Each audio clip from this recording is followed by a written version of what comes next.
Assembly లాబీలో మీడియాతో chit-chat సందర్భంగా మంత్రి కోమటిరెడ్డి వెంకటరెడ్డి హాట్ కామెంట్ చేశారు. కాంగ్రెస్ కు పీసీసీ అధ్యక్షుడిగా జగ్గారెడ్డిని చేయాలని కోమటిరెడ్డి అభిప్రాయపడ్డారు. ఎప్పుడూ జనంలో ఉంటూ మాస్ గా ఉండే లీడర్ జగ్గారెడ్డి అని, ఆయన మరో పీజేఆర్ అని, ఎవరికైనా ఆపద వస్తే వెంటనే వెళ్తారన్నారు. జగ్గారెడ్డి పీసీసీ చీఫ్ అయితే వచ్చే ఎన్నికల్లో కాంగ్రెస్ కు 100 సీట్లు వస్తాయని కోమటిరెడ్డి వెంకటరెడ్డి చెప్పారు.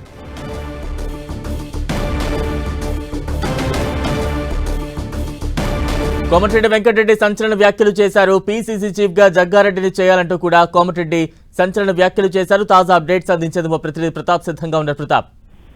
ఎస్ బలరాం, కాసేపటి క్రితం అసెంబ్లీలో మంత్రి కోమటిరెడ్డి వెంకటరెడ్డి చిట్చాట్ చేస్తూ కూడా మీడియా ప్రజలతో చిట్చాట్ చేస్తూ కొన్ని హాట్ కామెంట్స్ అయితే చేయడం జరిగింది. ముఖ్యంగా బీఆర్ఎస్ సంబంధించిన హరీష్ రావు పైన కానీ, అదేవిధంగా అదే జిల్లాకు సంబంధించి జగ్గారెడ్డి పైన కూడా సంబంధించి కూడా పార్టీకి సంబంధించి కూడా కొన్ని హాట్ కామెంట్ చేశారు. ప్రజెంట్ పీసీసీ అంశం అనేది కూడా ఎక్కడ లేకపోయినప్పటికీ ఆయన ఆ పీసీసీ అంశాన్ని కూడా తెరపైకి తీసుకొచ్చి ప్రజెంట్ ఉన్న సిచ్యువేషన్ లో జగ్గారెడ్డి కనుక పీసీసీ చీఫ్ ఇస్తే కనుక నెక్స్ట్ ఎన్నికల్లో ఖచ్చితంగా కాంగ్రెస్ పార్టీ 100 సీట్లు గెలిచే అవకాశం ఉంటుంది. ఆయన మరో పీజేఆర్ కాంగ్రెస్ పార్టీకి ఎవరికి ఎలాంటి ఆపద వచ్చినా కూడా అర్ధరాత్రి అయినా సరే కానీ ఇమ్మీడియట్ గా వెళ్ళిపోయి వారికి అండగా నిలబడతారంటూ కూడా ఇటీవల కాలంలో మున్సిపల్ ఎన్నికల సందర్భంగా ఇన్సిడెంట్ జరిగిన అంశాన్ని కూడా